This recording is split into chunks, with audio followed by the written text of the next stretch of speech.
ہم وہی کہیں گے جو ہمارا دین ہم کو بتاتا ہے، عمل کرو تو تمہارا بھلا ہے۔ الحمدللہ رب العالمین والصلاة والسلام علی سید الانبیاء والمرسلین، اما بعد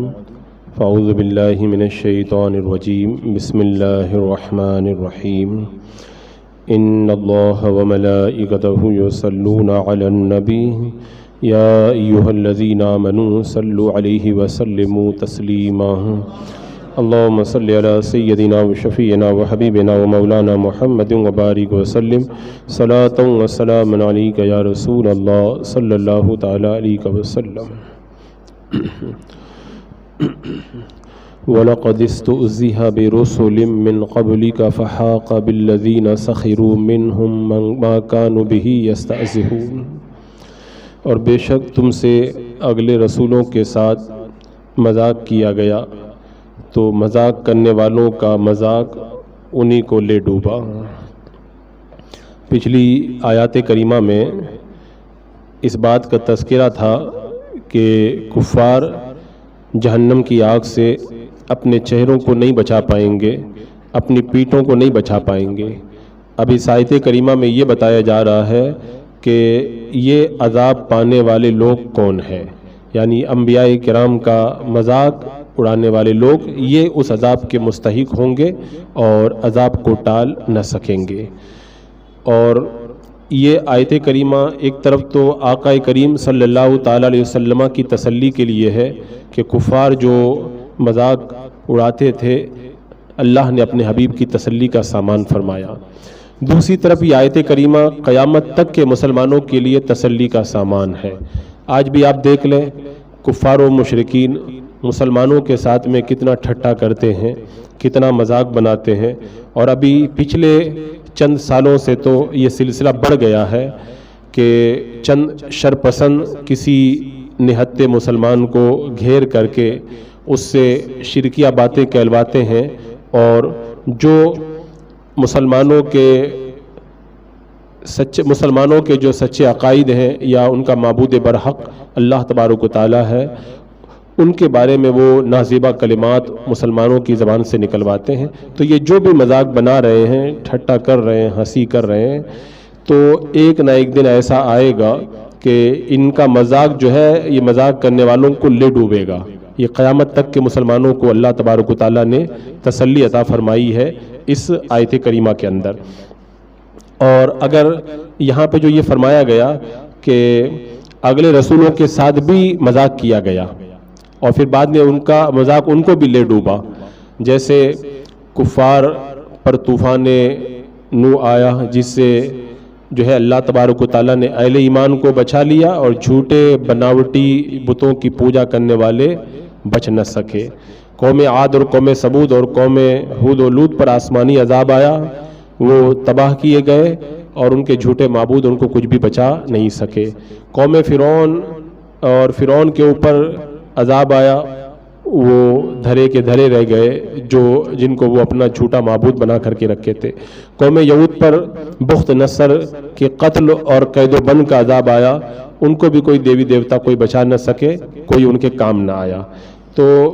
یہاں پر رب تبارک و تعالیٰ نے بتا دیا کہ اس سے پہلے بھی مذاق بنایا گیا رسولوں کا، اور مذاق بنانے والوں کو ان کا مذاق لے ڈوبا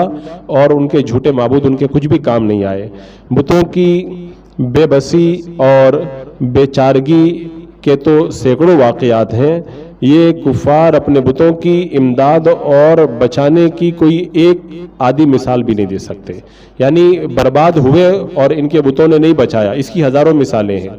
لیکن ایک بھی مثال ایسی نہیں ہے کہ کوئی ان جھوٹے معبودوں کی پوجا کرنے والا برباد ہو رہا تھا اور ان کے بت نے اس کو بچایا ہو۔ اس کی ایک بھی مثال آپ کو کائنات کے اندر کہیں پر نظر نہیں آئے گی۔ خود دیکھ لیں آپ، حضرت ابراہیم علیہ السلام نے بتوں کو توڑا، کوئی بھی بت چھوٹا ہو یا بڑا وہ اپنے آپ کو نہیں بچا سکا، اور جب اپنے آپ کو نہیں بچا سکا تو پھر وہ اپنی پوجا کرنے والوں کو کیا بچائے گا۔ حضرت موسیٰ علیہ السلام نے سامری کا بچڑا جو ہے وہ اس کو کا سر تن سے جدا کر دیا اور اس کو توڑ دیا، تو جس کی وہ پوجا کر رہے تھے بچڑے کی، وہ اپنے آپ کو نہیں بچا سکا، تو پھر جو اس کی پوجا کرنے والے ہیں ان کو کیسے وہ بچائے گا۔ اسی طرح سلطان محمود غزنوی نے ہندوستان کی سرزمین پر کتنے بتوں کو توڑا، سومناتھ کے اندر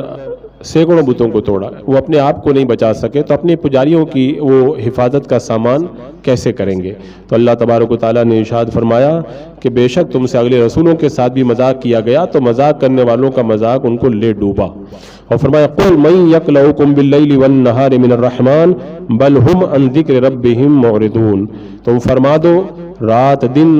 تمہاری کون حفاظت کرتا ہے رحمان سے، بلکہ وہ اپنے رب کی یاد سے منہ پھیرے ہوئے ہیں۔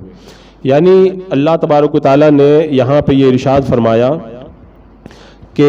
دنیا میں بھی اللہ کی حفاظت اگر نہ ہو تو یہ دنیا کے عذاب سے بھی نہیں بچ سکتے، آخرت کے عذاب سے بچنا تو بہت دور کی بات ہے، اگر اللہ تعالیٰ ان کی حفاظت نہ کرے تو یہ دنیا کے عذاب سے بھی اپنے آپ کو نہیں بچا سکتے، کیونکہ ان کے کرتوت ایسے ہیں کہ ان کے کرتوتوں کی وجہ سے ان پر عذاب آ جائے اور یہ سب کے سب ہلاک کر دیے جائیں، لیکن اللہ تبارک و تعالیٰ ان کو دنیا کے اندر ڈھیل دے رہا ہے، مہلت دے رہا ہے، تو دنیا کے اندر یہ بچے ہوئے ہیں، ورنہ آخرت کے اندر تو ان کے بچنے کا کوئی سوال ہی نہیں ہے، دنیا میں صرف ان کو ڈھیل کی وجہ سے مہلت دی گئی ہے۔ اس سے ایک بات تو یہ پتہ چلی اللہ تبارک و تعالیٰ نے اپنے جو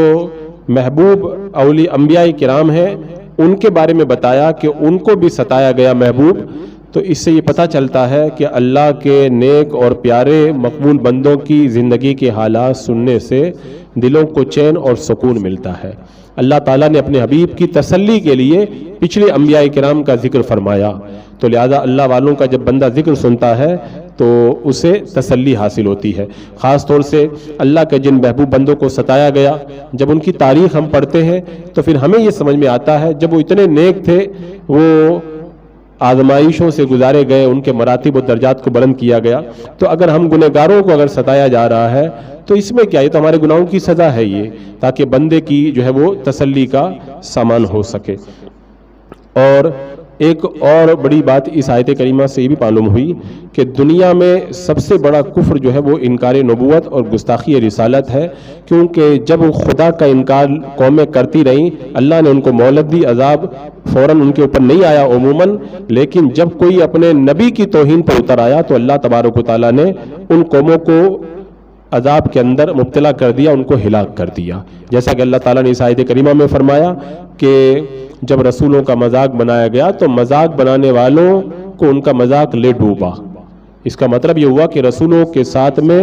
توہین کرنے کا معاملہ ان کے اوپر عذاب آنے کی وجہ بنا اور وہ اسی لیے برباد کر دیے گئے۔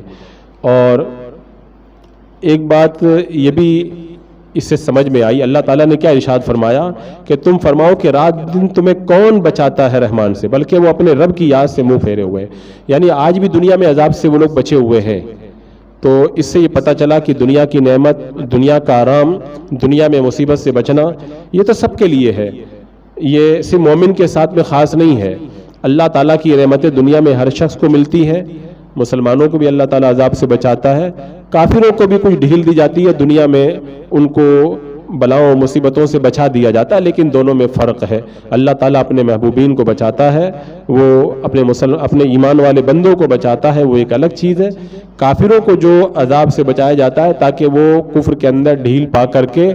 اپنے جو عذاب کے بڑے درجے ہیں ان درجوں تک پہنچ جائیں اور آخر اس عذاب کے اندر یہ لوگ گرفتار ہو جائیں۔ تو آگے اللہ تبارک و تعالیٰ نے ارشاد فرمایا ام لہم آلہۃ تمنعہم من دوننا، کیا ان کے کچھ خدا ہیں جو ان کو ہم سے بچاتے ہیں؟ لا یستطیعون نصر انفسہم ولا ہم منا یصحبون، وہ تو اپنی جانوں کو نہیں بچا سکتے، تو وہ تو اپنی جانوں ہی کو نہیں بچا سکتے اور نہ ہماری طرف سے ان کی مدد ہو۔ یعنی یہ جن بتوں کی پوجا کر رہے ہیں کیا یہ سمجھ رہے ہیں کہ یہ بت ہم کو بچا لیں گے؟ یہ بت تو اپنے آپ کو بھی نہیں بچانے والے ہیں، تو اپنے پجاریوں کی یہ حفاظت کیسے کریں گے اور اپنے پجاریوں کو کیسے بچائیں گے؟ نہ یہ آپ خود دیکھ لیں، جب طوفان آتا ہے یا سیلاب آتا ہے تو جہاں انسان تیرتے ہیں وہیں کتنی مورتیاں بھی تیرتی ہوئی نظر آتی ہیں، تو جن کو انہوں نے سامنے رکھ کر کے جن کی پوجا کی تھی وہ خود جو ہے وہ دریا میں ڈوبتے ہوئے نظر آتے ہیں۔ اور اتنا ہی نہیں بلکہ یہاں تک بھی دیکھا گیا ہے سیلاب کے اندر ان کے بتوں کے جو پورے کے پورے جو گڑھ ہیں وہ پورے کے پورے ہی زمین کے اندر بہہ کر کے رہ گئے، وہ اور دریا کے سپرد ہو گئے۔ تو اللہ تعالیٰ نے فرمایا اپنے آپ کو نہیں بچا سکتے تو تمہاری کیا حفاظت کریں گے یہ لوگ۔ حضرت ابراہیم علیہ السلام نے جب اپنی قوم کے میلے میں جانے کے بعد میں ان کے بت خانے میں آپ داخل ہوئے تھے تو آپ نے ان کو توڑا تھا اور کہا تھا کہ اپنے آپ کو بچاؤ، تو جو پتھر کی مورت ہے وہ کہاں بولے اور کہاں اپنے آپ کو بچا سکے۔ اور اللہ تعالیٰ نے قرآن پاک میں فرمایا نا ضعف الطالب و ضعف المطلوب،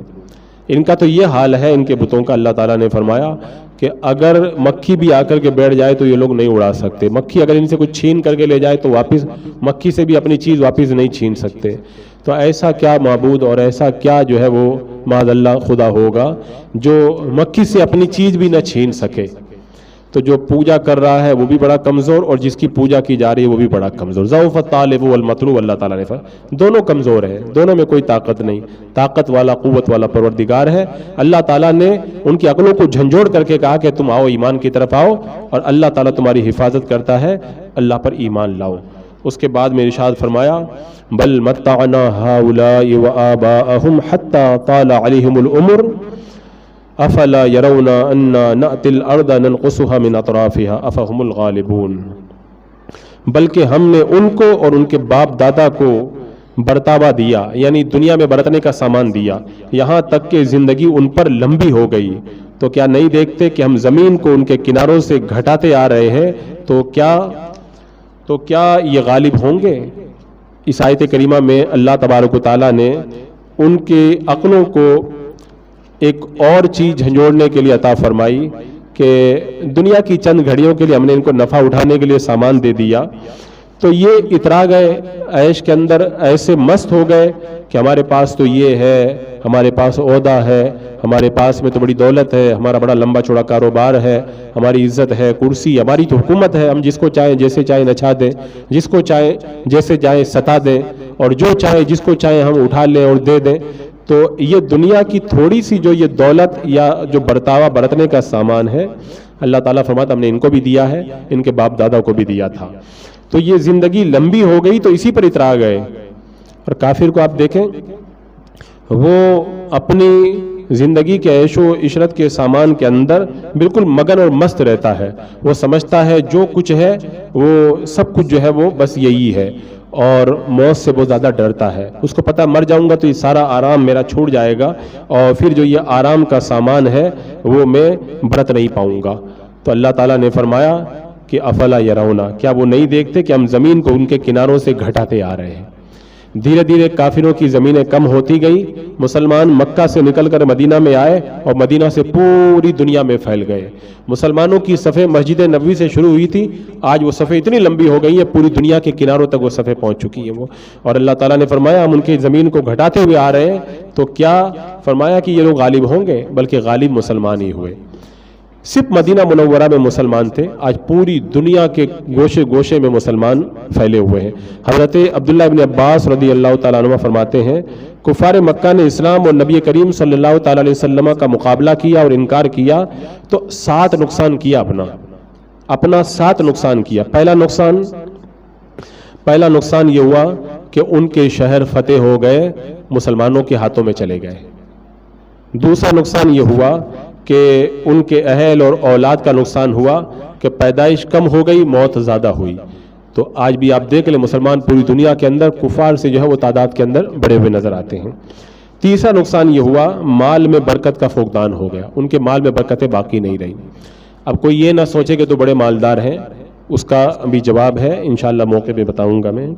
چوتھا نقصان یہ ہوا ان کی بستیاں ویران ہو گئی، کتنے ملک ان کے اجاڑ دیے گئے، اور مسلمانوں کو اللہ تعالیٰ نے وہاں پر فتح نصیب فرمائی، خود مکہ مسلمانوں کے ہاتھوں میں فتح ہو گیا۔ پانچواں نقصان یہ ہوا کہ ان کو ہلاک کیا گیا، جگہ جگہ ان کا قتل ہوا، یہودیوں کو کہاں کہاں سے دربدر کیا گیا، کتنے انہوں نے نقصانات اٹھائے، اور کفار و مشرکین نے کتنے نقصان اٹھائے۔ چھٹا نقصان یہ ہوا کہ جنگ میں اموات ان لوگوں کی جو بڑے جانباز تھے، ان کے بڑے بڑے جو ہیرو تھے اور جو ان کے بڑے بڑے بہادر اور سرما تھے، وہ جنگوں میں مارے گئے۔ بدر کے اندر خود مکہ کے بڑے بڑے سردار مارے گئے۔ اور آخری ان کا 7واں نقصان یہ ہوا کہ کافروں کے جو غریب لوگ تھے، مسلمانوں کی کثرت دیکھ کر کے وہ مسلمانوں کے اندر شامل ہو گئے اور کلمہ پڑھ کے وہ مسلمان ہو گئے، اور اللہ تعالیٰ نے ان کو ایمان کی دولت سے مالا مال فرما دیا۔ تو یہ اللہ تعالیٰ نے ارشاد فرمایا کہ ہم ان کے شہروں کو جو ہے وہ گھٹاتے چلے آ رہے ہیں. لیکن یہاں پہ ایک بات ذہن میں آ سکتی ہے, آپ لوگ سوچ سکتے ہیں کہ اب تو مسلمانوں کے ملک دھیرے دھیرے کم ہو رہے ہیں, اب تو کافر جو ہے وہ مسلمانوں کے ملکوں پہ قبضہ کر رہے ہیں, تو کیا اس آیت کریمہ میں جو فرمایا گیا کہ ہم ان کے شہروں کو گھٹاتے آ رہے ہیں, پھر اس کا مطلب کیا ہے؟ تو اس آیت کریمہ میں جو فرمایا گیا اس کے اندر ایک ذرا برابر بھی کوئی جو ہے وہ غلطی نہیں, بلکہ سب حق ہے. اور ہم کو جو یہ نظر آ رہا ہے کہ آج وہ ہمارے ملکوں پہ قبضہ کر رہے ہیں اور ہم اپنے ملکوں سے محروم ہو رہے ہیں, تو اس کی وجہ یہ ہے کہ ہم قرآن کے معیار کے مطابق جب تک مسلمان تھے تو اللہ تعالیٰ نے ہمیں ان کے ملکوں پر قبضہ عطا فرمایا. لیکن جب قرآن کے معیار کے مطابق ہم ایمانی اعتبار سے نہیں اتر پائے, ہمارا ایمان کمزور ہوا, نافرمانی پہ متر آئے, تو پھر نافرمانوں کو یہ سزا دی جاتی ہے کہ اللہ تعالیٰ غیروں کو ان کے اوپر غالب فرما دیا کرتا ہے. تو یہ تو ایک الگ فلسفہ ہے. اور اس کے بعد میں رب تبارک و تعالیٰ نے یہ ارشاد فرمایا کہ یہ جو پیچھے ان کے شہروں کے ختم ہونے کا ذکر تھا, پھر فرمایا قل انما انذرکم بالوحی ولا یسمع الصم الدعاء اذا ما ینذرون, تم فرماؤ کہ میں تم کو صرف وحی سے ڈراتا ہوں اور بہرے پکارنا نہیں سنتے جب ڈرائے جائیں. اور فرمایا وَلَئِن مَسَّتْهُمْ نَفْحَةٌ مِّنْ عَذَابِ رَبِّكَ لَيَقُولُنَّ يَا وَيْلَنَا إِنَّا كُنَّا ظَالِمِينَ, اور اگر انہیں تمہارے رب کے عذاب کی ہوا چھو جائے تو ضرور کہیں گے ہائے خرابی ہماری, ہم بے شک ظالم تھے. یعنی اللہ تبارک و تعالیٰ نے فرما دیا کہ فرما دو کہ میں تم کو صرف وحی سے ڈراتا ہوں. یعنی اللہ تبارک و تعالیٰ نے اپنے حبیب کے ذریعے ان کو اپنے عذاب سے ڈرایا تاکہ وہ راہ راست پہ آ جائیں, لیکن نہیں مانے. کیوں نہیں مانے؟ اللہ نے فرمایا کہ بہرے نہیں سنتے ہیں. وہ بہرے تو نہیں تھے, سنتے تھے, لیکن بہرے ہونے کا مطلب یہ ہے کہ ان کے جو کان تھے وہ قبول کرنے والے کان نہیں تھے. یعنی قبول کرنے والے جو کان ہوتے ان کے پاس وہ نہیں تھے, صرف ایسے ہی دنیا کی باتیں سن کر کے ایک طرف سے سن کے دوسری طرف نکال دینے والے کان تھے, ان کو کوئی فائدہ نہیں ہوا. تو کفار یہ سمجھتے تھے کہ اتنی جرت اتنی ہمت کے باوجود جو ہے وہ ہم لوگ غالب رہیں گے. آخر پھر اللہ نے ان کو کیا چکایا؟ فرمایا کہ انہیں تمہارے رب کی ہوا چھو جائے. یعنی عذاب آئے نہیں, عذاب خالی چھو جائے تو کہیں گے ہائے خرابی بے شک ہم ظالم تھے. اس کے اندر غور کریں, اللہ تعالیٰ نے کتنی پیاری بات فرمائی کہ یہ ہم اپنے آپ کو بڑا طاقتور سمجھتے ہیں, ان کی طاقت کا تو یہ حال ہے. اللہ کا عذاب آئے نہیں بلکہ معمولی عذاب, وہ بھی ایک بار, وہ بھی تھوڑی دیر کے لیے اگر ان کو چھو جائے تو بھاگتے ہوئے نظر آتے ہیں یہ, اور ویسے ڈینگے مارتے ہیں کہ ہم لوگ بڑے طاقتور ہیں, بڑے مضبوط ہیں. رب نے فرمایا کہ یہ اللہ کے عذاب کا ایک معمولی بھی برداشت کرنے کی طاقت نہیں رکھتے ہیں. ان کا سارا تکبر عذاب کے ایک جھونکے کے اندر ختم ہو جاتا ہے. تو اس سے ایک بات تو یہ معلوم ہوئی کہ دنیا کی بہت ساری تکلیفیں اور بیماریاں انسان اپنی قوت, ہمت یا اپنی نفسانی طاقت کی بنیاد پہ برداشت کر لیتا ہے, لیکن اللہ کا عذاب معمولی سے معمولی بھی نہیں برداشت کر پاتا ہے, کیونکہ اللہ تعالیٰ نے فرمایا بس ہلکا سا چھو جائے تو یہ لوگ بھاگتے ہوئے نظر آتے ہیں. تو دنیا کی تکلیفیں تو آدمی برداشت کر سکتا ہے, لیکن اللہ کا عذاب پورا عذاب نہیں, عذاب کا ایک ذرہ بھی برداشت کرنے کی طاقت کسی کے اندر نہیں ہے. دوسری بات یہ معلوم ہوئی کہ لمبی عمر اللہ تبارک و تعالیٰ کا کبھی انعام ہوتا ہے اور کبھی اللہ تبارک و تعالیٰ کی طرف سے جو ہے وہ عذاب ہوا کرتا ہے. جیسے ابلیس کو اللہ نے لمبی عمر دی, دجال کو لمبی عمر دی, فرعون کو لمبی عمر دی, لیکن ان کو لمبی عمر دینا یہ اللہ کا انعام نہیں ہے ان کے اوپر, بلکہ ان کو لمبی عمریں دی ہیں جو ان کے لیے وبال بن گئی ہیں, کیونکہ جتنی لمبی عمر ہے اتنی نافرمانی کریں گے اور اتنا ہی بڑا عذاب ان کو ملے گا. اور حضرت آدم علیہ السلام کو اللہ نے لمبی عمر دی, حضرت نوح علیہ السلام کو, حضرت خضر علیہ السلام کو اللہ نے لمبی عمر دی, تو یہ اللہ تعالیٰ کا بڑا انعام ہے. تو کافر اگر لمبی عمر پاتا ہے تو یہ اللہ کا انعام نہیں ہے, وہ تو عذاب کے اندر اس کا اضافہ ہو رہا ہے. اور اللہ تعالیٰ مومن کو اگر لمبی عمر دے دے تو نمازیں بھی زیادہ ہوں گی, تسبیح بھی زیادہ پڑے گا, درود پاک جتنی دیر اگر 5 منٹ بھی زیادہ زندہ رہے گا تو بہت کچھ نیک کام کر لے گا, تو یہ اللہ کا اس کے اوپر بڑا انعام ہے. اسی لیے فرمایا گیا موت کی تمنا مت کرو, کیونکہ جب تم موت کی تمنا کرو گے موت آئے گی تو تمہارے نیک اعمال کا دروازہ پھر بند ہو جائے گا, پھر کچھ کر نہیں سکو گے. تو موت مت مانگو تاکہ تمہارے نیکیوں کا دروازہ کھلا رہے اور زیادہ سے زیادہ تم نیکیاں کر سکو. ایک روایت میں ہے ایک شخص شہید ہو گیا تو اس کے ایک زمانے کے بعد میں اس کے بھائی کا انتقال ہوا, تو کسی نے خواب میں دیکھا کہ جو بھائی شہید ہوا تھا وہ جنت کے اعلیٰ درجے میں نہیں پہنچا, اور جو بعد میں جو بھائی تھا انتقال کیا تھا وہ اعلیٰ درجوں پہ پہنچ گیا. تو جب اللہ کے رسول صلی اللہ تعالیٰ علیہ وسلم سے اس کے بارے میں پوچھا گیا تو مفہوم حدیث یہ ہے، میرے آقا صلی اللہ تعالیٰ علیہ وسلم نے بتایا بعد میں جو زندہ رہ گیا تھا کیا اپنے شہید ہونے والے بھائی سے زیادہ اس نے نمازیں نہیں پڑھی؟ کیا بعد میں وہ تسبیح نہیں پڑھتا رہا؟ کیا بعد میں اللہ کا ذکر نہیں کرتا رہا؟ یعنی پہلا والا اگرچہ شہید ہوا تھا لیکن بعد میں جو بھائی زندہ رہ گیا تھا اس کو نیکی کرنے کا بہت سارا موقع مل گیا اور وہ خوب نیکیاں کر کے آگے بڑھ گیا. وہ تو لمبی عمر اللہ، اسی لیے ہم لوگ شب برات آتی ہے تو 2 رکعت نماز درازی عمر بالخیر کے لیے پڑھتے ہیں. اے اللہ نیکیوں کے ساتھ ہماری عمر لمبی ہو جائے، ہم اس نیت سے تیری بارگاہ میں یہ 2 رکعت نماز ادا کرتے ہیں. تو یہ اللہ کا بڑا انعام ہے. لیکن ابلیس اور یہ فرعون اور دجال کی عمر لمبی ہو جائے تو یہ وہ اللہ کا انعام نہیں ہے، وہ تو ان کے اوپر وبال جان ہے. وہ